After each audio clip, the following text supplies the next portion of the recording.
Hello students, welcome to my study centre GS Pathshala. मैं आप लोगों को पढ़ा रहा हूँ complete comprehensive course on history, जिसमें आज आप पढ़ रहे हो मॉडर्न हिस्ट्री का लेक्चर 2। लेक्चर 1 आप कल क्लास में पढ़े थे, जिसमें आपने देखा था हिस्ट्री ऑफ यूरोपियन एंट्री। आज आप पढ़ोगे वास्को डी गामा भारत आता है as a merchant. Actually Vasco da Gama 3 बार भारत आता है, जिसमें से 2 बार वो आता है मर्चेंट के रूप में, 1 बार आता है वायसराय के रूप में। तो आज के लेक्चर में आप देखोगे कि वास्को डी गामा 2 बार भारत आता है मर्चेंट के रूप में। वो कब कब आता है, उसका क्या इंपैक्ट रहता है, क्या रिजल्ट होता है, क्या क्या पॉलिसीज लेके आता है, वो सारी चीजें, कौन कौन सी चीजों से फेस करना पड़ता है, उन चीजों के बारे में देखोगे आप। ठीक है, स्टार्ट करते हैं। मैंने आपको लास्ट क्लास में यहां तक छोड़ दिया था कि रेनेसेंस पीरियड आ गया था। ठीक है, रेनेसेंस मतलब पुनर्जागरण काल आ गया था। पुनर्जागरण काल एक्चुअली क्या होता था, जब चर्च की शासन हो रही थी। समझो, जब 15 सेंचुरी जब आप देखोगे यूरोप को, 15 सेंचुरी यूरोप को अगर आप देखना चाहोगे तो रिलीजन बेस्ड रूल हुआ करता था। ठीक है, रिलीजन बेस्ड रूल हुआ करता था। मतलब क्या था कि चर्च वहां पे शासन किया करता था, और any one of the following, मतलब कोई भी वहां पे चर्च के खिलाफ आवाज उठाने की कोशिश नहीं कर सकता था। No one has the dare to go against the church, authority of the church. होता क्या है कि 15 सेंचुरी ऑनवर्ड कुछ चेंजेस आते हैं। चेंजेस क्या आते हैं, फ्यूडलिज्म हो जाता है। जैसे कुछ स्टेट्स जो थे ना, वो स्टेट्स जो थे वो आपस में बढ़ जाते हैं। ठीक है, ये कुछ बढ़ जाते हैं। जैसे ही बटना स्टार्ट हो जाएंगे तो रिलीजन जो है, रिलीजन थोड़ा वीकन होना स्टार्ट हो जाएगा, और रेनेसेंस की शुरुआत हो जाती है। रेनेसेंस मतलब पुनर्जागरण काल। ठीक है, अब रेनेसेंस एक्चुअली क्या होता है उसको समझो। रेनेसेंस में होता है क्या है कि रिफॉर्मेशन होता है। जैसे आप अगर इंडियन नेशनल मूवमेंट्स को देखोगे, मैं आपको पढ़ाऊंगा आगे क्लासेस में, तो इंडियन नेशनल मूवमेंट्स में देखोगे तो वहां भी रिफॉर्मेशन होते हैं। रिफॉर्मेशंस हो रहे हैं, मतलब क्या है कि जो कैथोलिक है ना, जो चर्च है, कैथोलिक मतलब जो चर्च है, चर्च धीरे धीरे वीक होते जा रहा है। चर्च धीरे धीरे जैसे ही वीक होते जाएगा तो लोग उसकी अथॉरिटी पे क्वेश्चंस पूछेंगे। प्रोटेस्टेंट आइडिया आएंगे। मार्टिन लूथर किंग, आपको अगर याद होगा तो, जो मॉडर्न आइडिया लेके आते हैं। तो कैथोलिक चर्च जैसे वीक होते जाएगा तो प्रोटेस्टेंट आइडियाज आते जाएंगे। जैसे ही प्रोटेस्टेंट अगर आइडियाज आएंगे तो रिफॉर्मेशन की शुरुआत हो जाएगी। ठीक है, मतलब रिलीजन बेस्ड जो अथॉरिटी थी उसके खिलाफ लोग जाना स्टार्ट कर देंगे। जैसे ही रिफॉर्मेशन आएगा तो आपको लास्ट क्लास मैंने आपको पढ़ाया था कि साइंटिफिक डिस्कवरी पे रोक लगा रखा था। कौन? तो चर्च। तो साइंटिफिक डिस्कवरी स्टार्ट हो जाएंगे, और as a result of that इसके हिसाब से क्या होगा, new routes to different countries and different ways start हो जाएंगे। साइंटिफिक डिस्कवरी के बाद की बात बता रहा हूं। अगर नए नए रूट की जब शुरुआत हो गई है तो उससे क्या डेवलप हो जाएगा, मर्केंटलिज्म मतलब व्यापारवाद। समझ में आ रहा है? एक तो ये कॉन्सेप्ट आपका समझ में आना चाहिए कि ये कैसे हो गया। रेनेसेंस पीरियड आया, रिफॉर्मेशन आया, कैथोलिक वीक हो गया, प्रोटेस्टेंट थ्योरी आई, उसके बाद रिफॉर्मेशन होने लगे, साइंटिफिक डिस्कवरी होने स्टार्ट हो गया, न्यू रूट्स पता चले हमें, फिर मर्केंटलिज्म की शुरुआत होती है। एक पार्ट ये हो गया। सेकेंड पार्ट क्या है हमारा, इसकी वजह से स्ट्रॉन्ग मोनार्क आएंगे, मतलब सामंतवाद, स्ट्रॉन्ग मोनार्क आते रहेंगे, नेशन स्टेट्स की थ्योरी चलती रहेंगी, जिसकी वजह से साम्राज्यवाद डेवलप होगा। साम्राज्यवाद बोले तो मतलब इसका मतलब क्या होता है कि कोई एक इंसान वो चाहता है कि मैं एक जगह का मालिक हो जाऊं और मेरे अधीन सारे के सारे हो जाए। तो अलग अलग लोग ये सोचना स्टार्ट करते हैं साम्राज्यवाद के बारे में। क्लियर है? ये साम्राज्यवाद ये लेके चलते हैं 3 थ्योरी, 3G। मैंने आपको लास्ट क्लास में पढ़ाया था, God, glory, gold. God, glory, gold का मतलब क्या होता है? गॉड मतलब ये है इसके हिसाब से कि आप क्रिश्चियनिटी का फैलावा करो, मतलब make the people aware about the Christianity, God के बारे में। नेक्स्ट ग्लोरी, जो इंपेरियलिज्म आप फैला रहे हैं, मतलब जो भी आपका साम्राज्यवाद है उसको पूरे देश में फैलाओ, पूरे दुनिया में फैलाओ, this is called as the glory. And the third one was the gold. Gold मतलब earn as much wealth as you can, material wealth जो है जितना तुम कमा सकते हो उतना कमा के लाओ।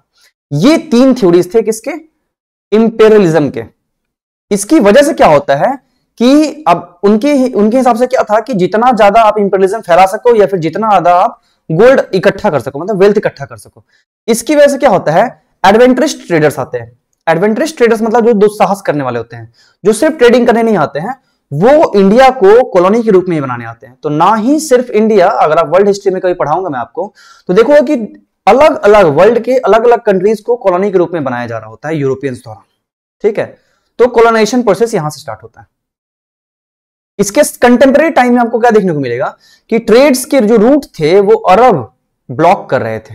ठीक है, ट्रेड के रूट जो थे अरब ब्लॉक कर रहे थे। यहां पे ये देख रहे हो, इस वाले इलाका में अरब्स को ब्लॉक कर दिए थे। इसके साथ अगर देखने को मिलोगे तो यहां पे ऑटोमन सुल्तान में खलीफेट, ठीक है, खलीफेट मतलब खलीफा का उदय हो रहा था, मतलब this person was trying to propagate the Islam religion.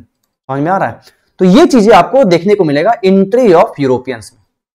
अब आपको पूछा जाए एक सिंपल शब्द में कि आखिर पोर्चुगीज इंडिया क्यों आए थे, तो इसके लिए इसके पीछे दो रीजन है। एक तो यहां से सी रूट ब्लॉक, ये जो रोड ब्लॉक कर दिया गया था, दूसरा, पहला रीजन ये था। दूसरा रीजन ये था कि यहां पे रेनेसेंस पीरियड की शुरुआत हो गई थी, किसमें? यूरोप में। इसलिए पोर्चुगीज यहां पे चले आए, किधर? सी रूट से इंडिया में। यहां तक क्लियर है? चलो आगे देखते हैं। अब यहां ये देखो, ये हमारा इलाका यूरोप का पूरा, ठीक है। ये हमारा तुर्की वाला इलाका है, ठीक है, जहां पे मैं डॉट कर रहा हूं, यहां पे ये तुर्की वाला इलाका है, टर्की वाला। यूरोप के पुर्तगाल से लोग आना स्टार्ट हो जाए। कुछ लोग चले गए यहां इंडिया की खोज में, यहां चले गए। अब उन्हें इंडिया मिला नहीं, तो इसे लोग रख दिए, चूंकि वेस्ट में गए थे, अपने कंट्री से वेस्ट में, इसलिए इसका नाम रख दिया वेस्ट इंडीज। कुछ लोग यहां से यहां तक आए, अफ्रीका के या इस किनारे तक, केप ऑफ गुड होप तक। एक्चुअली इसका नाम केप ऑफ स्टॉर्म था, पर इसका नाम केप ऑफ गुड होप रख दिया गया इसलिए क्योंकि उन्हें ऐसा लग रहा था कि अपना भी टाइम आएगा, ठीक है, समथिंग लाइक दैट। तो इसलिए इसका नाम केप ऑफ गुड होप रख दिया। कुछ लोग यहां से यहां चले आते हैं। तो ये चीजें चल रही होती है कब? यूरोपियंस जब एंट्री करने की शुरुआत कर रहे होते हैं दूसरे देश में। समझो होता क्या है। पोर्चुगीज में सबसे पहला आने वाला था 21 में 1498 को, उसका नाम क्या था? Vasco da gamma. वो इतने ज्यादा पावरफुल बन गए थे कि वो सबसे पहले आने वाले थे, भारत में आने वाले सबसे पहले यूरोपियन थे, और सबसे बाद में जाने वाले यूरोपियन थे। वो चले गए थे 1962 में। आप समझो कि 1947 में जब भारत को आजादी मिली थी तो चले गए थे कौन? अंग्रेज। लेकिन 1947 के बाद भी इंडिया में रहने वाले जो थे उसका नाम था पोर्तुगीज, मतलब पुर्तगाल। और ऑपरेशन विजय करके, मिलिट्री पावर का यूज करके, मैं आपको पढ़ाऊंगा आगे कैसे हुआ था, तो ऑपरेशन विजय का यूज करके उन्हें बाहर भेजा गया वापस पुर्तगाल में। वो किस लिए आए थे? उसके दो रीजन थे, आपको मैंने बताया। एक तो इकोनॉमिक रीजन, जो पेपर की ट्रेडिंग थी, ठीक है, वो उनका टारगेट था कि ट्रेड रूट को सर्च करना। दूसरा रिलीजियस रीजन था, ठीक है, वो चाहते थे कि क्रिश्चियनिटी का फैलाव हम कर दें पूरे दुनिया में, तो उसमें भारत को भी हम कॉन्स्पिरेसी में ले लेंगे, ठीक है। इसके अलावा कंटेम्प्रेरी टाइम पे चल क्या रहा था, सो समझो। पुर्तगाल का एक राजा था, उसका नाम था हेनरी। वो क्या चाहता था? वो जब चाहा कि मैं इधर से व्यापार करना स्टार्ट कर दूं, तो टर्किश पीपल ने, जो तुर्की के लोग थे, उन्होंने मना कर दिया। तो ये जब मना कर दिया तो वो चाह रहा था कि अपन कुछ तूफानी करेंगे। कौन चाह रहा था? ये जो हेनरी था। तो हेनरी ने क्या किया कि सेलर्स को इनकरेज किया, वहां के पुर्तगाल के सेलर्स को इनकरेज किया कि तुम में से कोई भी जाओ भारत की तरफ, क्योंकि यहां का रोड ब्लॉक हो चुका है, तुम में से कोई भी जाओ भारत की तरफ, जितना भी व्यापार करके लाओ, मुझे कुछ परसेंटेज देना, बाकी सब तुम्हारे पैसे, ठीक है। तो उसमें बहुत सारे लोग जाते हैं यहां से सेलिंग करते करते, ठीक है। पर बहुत सारे लोग यहाँ पे, कुछ वेस्ट इंडीज चले गए, मैंने आपको बताया ना अभी भी, कुछ वेस्ट इंडीज चले गए, कुछ यहां चले गए, बहुत सारे लोग चले गए। इसमें से एक था, इसका नाम था बार्थोलोम्यू डियाज। वो क्या होता है कि जब वास्को डी गामा आता है 1498 में, इसके आने से 10 साल पहले 1488 में बार्थोलोम्यू डियाज वो आ चुका होता है। कहां तक? इस केप ऑफ गुड होप तक। वो यहां पे आके इंतजार कर रहा होता है कि कोई मुझे यहां से ले चले, भारत का रास्ता दिखा दे, पर कोई भी इसकी मदद करने के लिए नहीं आता है। इसलिए चूंकि एक्चुअली किसी को पता नहीं होता है, तो इसलिए वो यहां पे भारत तक नहीं पहुंच पाता है। नहीं तो ही वॉज द फर्स्ट। आज हम वास्को डी गामा की जगह हम आज बार्थोलोम्यू डियाज का नाम पढ़ रहे होते हैं। इसी ने इस जगह का नाम केप ऑफ गुड होप रख दिया, जबकि इसका नाम क्या था? Cape of Storm. देख रहे ना, ये जो इस एरिया में जब पहुंचा था, इस एरिया में, इस वाले एरिया में जब पहुंचा था, तो इसका नाम था, इसका एक्चुअली नाम था केप ऑफ स्टॉर्म, लेकिन इसका नाम क्या रख दिया? Cape of Good Hope. किस लिए रख दिया? कि यहां से हमारे अच्छे दिन आएंगे, ऐसा कुछ सोच के, ठीक है। इसके बाद जब ये नहीं आ पाता है तो 21 मई 1948 को कौन आता है? वास्को डी गामा आता है। अब वास्को डी गामा को समझते हैं कि कैसे आता है। ये है हमारा वास्को डी गामा, समझ में आ रहा है? अब किंग ने क्या कहा था? हेनरी ने क्या कहा था कि जो भी इंसान पुर्तगाल से भारत की तरफ जाएगा, देख रहे हो, पुर्तगाल से जो भी इंसान भारत की तरफ जाएगा, वो मुझे कुछ परसेंटेज देगा, बाकी सारा का सारा व्यापार उसका, सारे के सारे वेल्थ उसके रहेंगे। तो वास्को डी गामा आता है 21 मई 1498 को। ये एक्चुअली क्या होता है कि 97 तक ये यहां पे पहुंच चुका होता है। फिर वो इंतजार कर रहा होता है कि कोई तो मुझे यहां तक पहुंचा दे। उसकी कोइंसिडेंस क्या होते हैं, उसका गुड लक क्या होता है कि एक गुजराती बिजनेसमैन होता है जिसका नाम होता है अब्दुल माजिद, या इसी का नाम है इब्न माजिद। तो ये मिल जाता है यहां उसको या इस वाले केप ऑफ गुड होप में। बहुत सारे बुक्स में इब्न माजिद दे रखा है, तो इसलिए आप कंफ्यूज मत हो जाना, इब्न माजिद अब्दुल माजिद दोनों सेम है। तो ये इसे लेके जाता है 21 मई 1498 को, कहा? कालीकट में। अब देखो स्टोरी क्या है कि जब ये कालीकट जाता है तो कालीकट में एक राजा होता है जमोरिन, ठीक है, ये कालीकट वाला रीजन है। कालीकट में एक राजा होता है जमोरिन, एक्चुअली जमोरिन उसका टाइटल है, उसका नाम है मन्ना विक्रम। तो जमोरिन उसका स्वागत करता है, लेकिन देखने को क्या मिलता है कि जब वो आता है यहां पे तो ऑलरेडी अरब जो थे, देख रहे हो, अरब जो थे ऑलरेडी व्यापार कर रहे थे। समझो आप बात को, अरब जो थे ऑलरेडी इस रूट से व्यापार कर रहे थे, किसके साथ? भारत के साथ। ये अरबियन सी से व्यापार कर रहे थे। अब अरब्स ने ही उनका रास्ता ब्लॉक कराया था, ठीक है, अरब ने ही उनका रास्ता ब्लॉक कराया था, क्योंकि टर्की अरब दोनों सेम ही थे, इस्लामिक रिलीजन वाले। तो अरब की वजह से इनका रास्ता ब्लॉक होता। अब अरबियन जो थे वो ये चीज को पसंद नहीं कर रहे थे कि जब हमने इनका लैंड रूट ब्लॉक करा दिया तो ये इस रूट से चले आए, तो इसलिए उनके बीच में कंफ्लिक्ट स्टार्ट हो जाते हैं। पर ये बहुत ज्यादा कंफ्लिक्ट बढ़ता नहीं है, पर उसे थोड़ा बहुत फटका लगता है। क्या नाम है इसका, हमारा वास्को डी गामा को। फिर वो चला आता है लिस्बन, वापस चला आता है पुर्तगाल इस 1499 में, ठीक है, लिस्बन इन पुर्तगाल ओनली, पुर्तगाल चलाता है लिस्बन में। ये 60 टाइम्स ज्यादा प्रॉफिट कमा के जाता है। अब इस 60 टाइम्स ज्यादा जो प्रॉफिट कमा के जाता है, ये और ज्यादा मर्चेंट्स को लुभान्वित करता है, कहां जाने के लिए? इंडिया जाने के लिए, ठीक है। अब सेकेंड पोर्चुगीज आते हैं, उसका नाम क्या रहता है? Pedro Alvarez Cabral. कब्राल कब आता है इंडिया में? 1500 सीई में, 1500 एडी में, जो एडी है या सीई है आज का, उसमें। अब ये जब आता है, इसके साथ भी अरब्स के कॉन्फ्लिक्ट होते हैं, क्योंकि अरब ऑलरेडी यहां पे इंडिया में थे, ठीक है, अरब तो ऑलरेडी इंडिया में थे, इसकी भी कॉन्फ्लिक्ट हो जाती है। पर ये भी कुछ यहां कुछ खास नहीं कर पाता है, इसलिए इसकी कॉन्फ्लिक्ट किस लिए होती है? क्योंकि ये चाहता है कि मैं यहां पे जो कोस्टल एरिया है ना, यहां पे मैं अपने फैक्ट्रीज बनाऊं, इसलिए यहां पे इसकी कॉन्फ्लिक्ट हो जाती है। ये कॉन्फ्लिक्ट के बाद फिर वापस चलाता है कौन?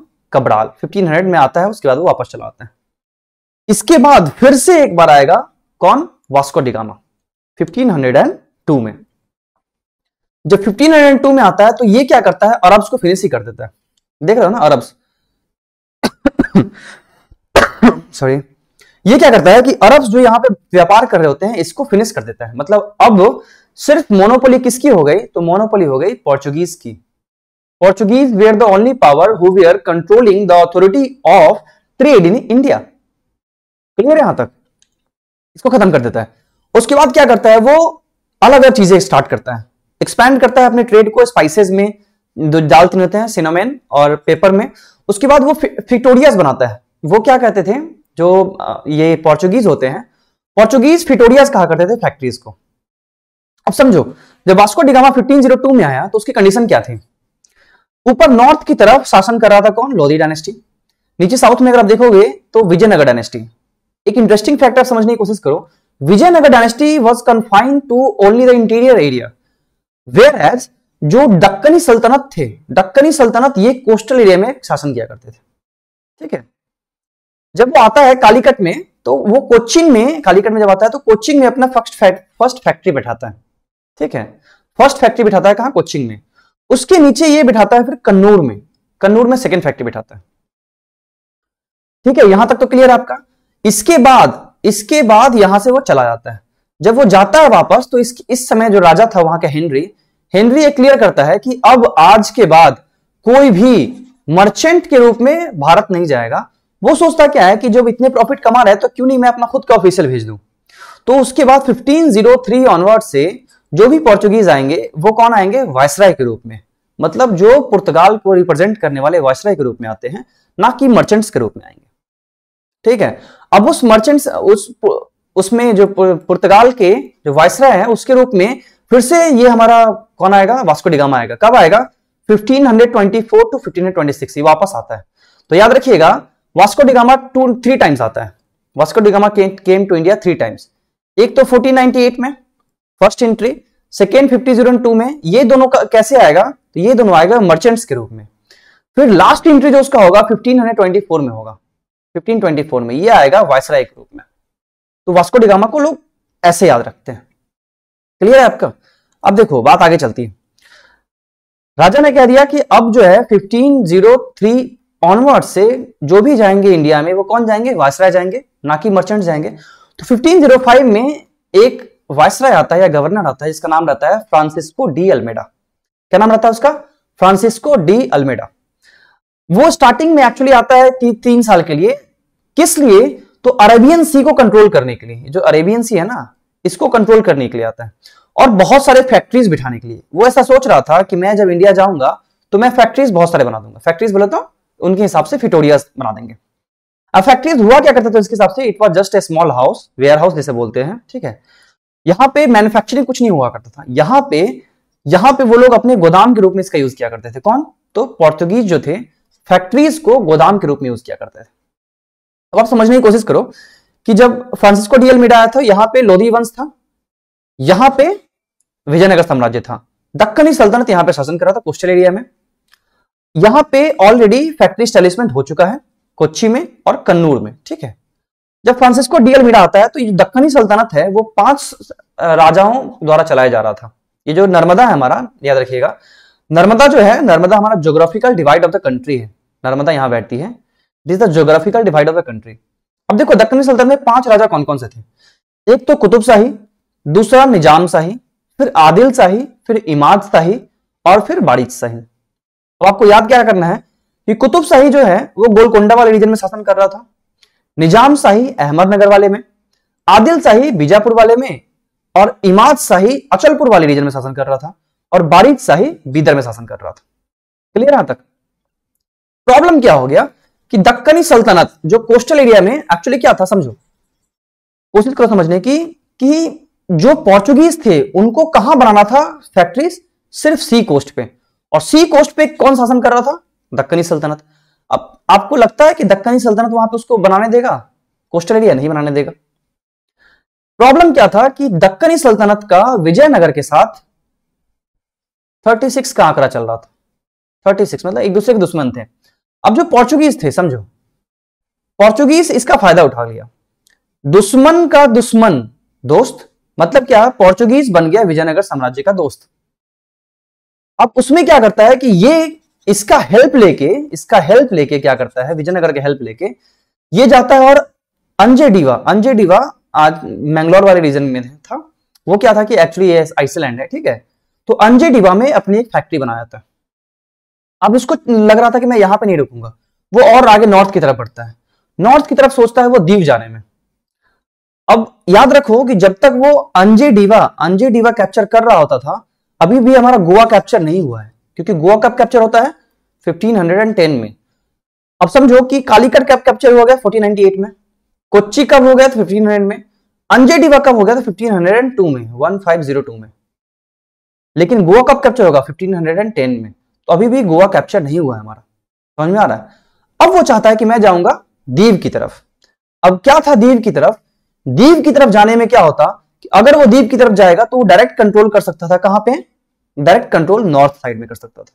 इसके अलावा उसके वहां से वेस्ट साइड का मतलब टोटल कंट्रोल लेके और साउथ साइड में भी कंट्रोल अपना बिठा सकता था। इसलिए फ्रांसिस्को डी अल्मेडा सोच रहा था कि मैं दीव की तरफ चला आता हूं। दीव किस लिए? समझ में आ गया ना? अब दीव ऐसे ही नहीं मिल जाएगा, दीव के लिए बहुत स्ट्रगल करना पड़ता है। अब स्ट्रगल क्या होता है दीव के लिए, सो समझो। दीव के लिए लड़ाइयां होती है। कौन कौन सी लड़ाइयां होती है? एक तो लड़ाइयां होती है हमारी 1508 में से 7 में, और एक होती है 1508 में। एक होता है चौल, एक होता है दाबुल या फिर दीव। सॉरी। देखो होता क्या है, जो गुजरात का राजा होता है, ये समझो, this is the area of Gujarat. Gujarat का राजा जो होता है वो अपने जो उसका वायसराय है, जो उसका गवर्नर है, उसका नाम है मलिक अयाज।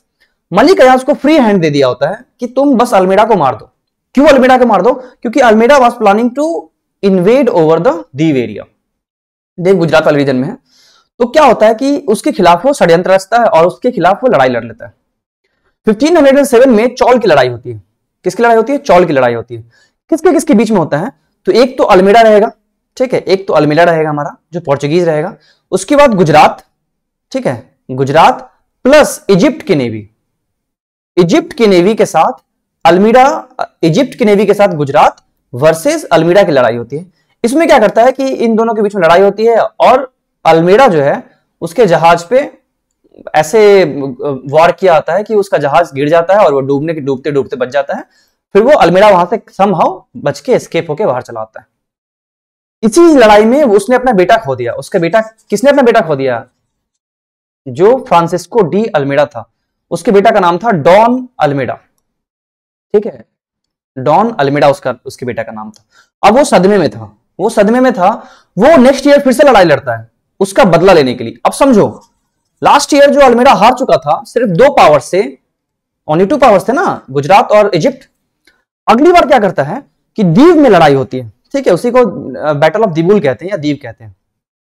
एक तरफ अल्मेडा रहेगा, दूसरी तरफ ये जो शासन देख रहे हो, गुजरात, जमोरिन, इजिप्ट, तुर्की, वेनिस, ये सारे के सारे लड़ाई लड़ रहे होते। किसके खिलाफ? पुर्तगाल के खिलाफ। फिर भी समहाउ पार्शियल विक्ट्री किसकी होती है? पार्शियल विक्ट्री होती है अल्मेडा की, फ्रांसिस्को डी अल्मेडा की। अब समझो कि गुजरात यहां पे है, Gujarat is somewhere over here, पुर्तगाल यहां से लड़ रहा है, मतलब यहां पे रह रहा है, तो वेनिस जो है, वेनिस यहां पे है, वेनिस यहां पे उससे लड़ रहे होते थे। तुर्की जो है, तुर्की भी उससे लड़ेगा। Egypt is somewhere over, Egypt भी उससे लड़ेगा। अभी क्वेश्चन का जवाब दो आप कि गुजरात तो इसलिए लड़ रहा था क्योंकि गुजरात पे लड़ाई, मतलब उसके खिलाफ लड़ाई लड़ने जा रहा था, उसका कोस्टल एरिया छीनने जा रहा था। इसके खिलाफ वेनिस क्यों लड़ा था? इसके खिलाफ टर्की क्यों लड़ा था? और इसके खिलाफ इजिप्ट क्यों लड़ा था? समझ में आ रहा है कि गुजरात तो इसलिए लड़ रहा है इसके खिलाफ क्योंकि गुजरात का शासन छीनने जा रहा है, गुजरात पे चढ़ाई करने जा रहा है। लेकिन क्यों वेनिस, क्यों टर्की, क्यों इजिप्ट? समझ में आ रहा ना कि क्यों सब इसके खिलाफ लड़ रहे थे? किसके खिलाफ? पोर्चुगीज के खिलाफ। इसके पीछे का रीजन बहुत बड़ा है। गुजरात तो इसलिए क्योंकि गुजरात के रीजन में लड़ाई हो रहा था। दूसरा देखो, जमोरिन इसलिए लड़ रहा था क्योंकि Zamorin was somewhere over here. Zamorin याद होगा आपको, तो वास्को डी गामा का जो ये वेलकम किया था वही जमोरिन है। अब जमोरिन के रीजन में वो क्या करता है कि फोर्ट बनाता है, कौन? पोर्चुगीज, जो कि जमोरिन को पसंद नहीं था। इसके अलावा क्या करता है कि ट्रेड में मोनोपोली स्टैब्लिश करने की कोशिश करता है, कौन? जो हमारे पोर्चुगीज हैं। तो ट्रेड में जब मोनोपोली स्टैब्लिश करने की कोशिश करता है और यहां पे जो फोर्ट बनाता है, तो ये जमोरिन को पसंद नहीं आता है, इसलिए जमोरिन चला आता है गुजरात के साथ। ठीक है, प्लस जमोरिन। अब देखो, इजिप्ट किस लिए लड़ता है? ये जो जमोरिन है ना, जमोरिन और इंडिया के मुस्लिम कम्युनिटीज जो हैं, वो क्या करता है कि इजिप्ट को एक लेटर भेजता है। उस लेटर में ये लिखता है कि आप हमारी मदद कीजिए प्लीज, क्योंकि हम लोग यहां पे ट्रेड नहीं कर पा रहे हैं। ट्रेड क्यों नहीं कर पा रहे हैं? क्योंकि पुर्तगाल जो है वो ट्रेड में मोनोपोली स्टैब्लिश करने की कोशिश कर रहा है। तो इसलिए इजिप्ट आता है इसकी हेल्प करने के लिए। किसकी हेल्प? गुजरात की हेल्प करने के लिए। तो इजिप्ट आ गया। अब समझो, टर्किस क्यों आते हैं? टर्किस यहां पे हैं, टर्किस क्यों आते हैं?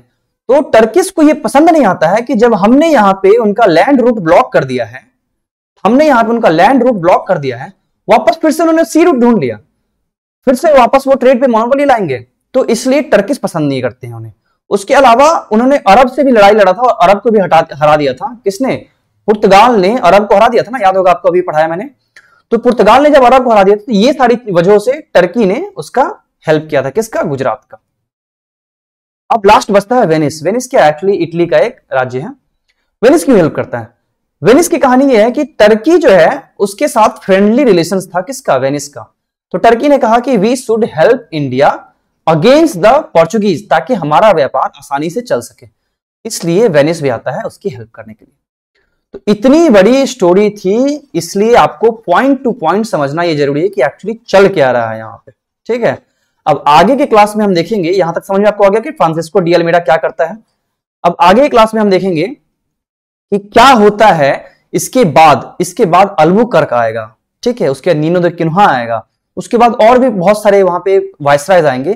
किसका किसका क्या इंपैक्ट रहता है, और हमारे लिए ये भी इंपॉर्टेंट है कि ये हमारे लिए क्या कल्चरल, सोशल और इकोनॉमिक बेनिफिट्स या फिर हार्म्स देके जाते हैं। कौन? पोर्चुगीज। इन सब चीजों को हम देखेंगे नेक्स्ट क्लास में। मतलब rise of Portuguese and decline of Portuguese कल के क्लास में हम कंक्लूड करेंगे नेक्स्ट लेक्चर में। आज के लिए बस इतना ही। थैंक्स।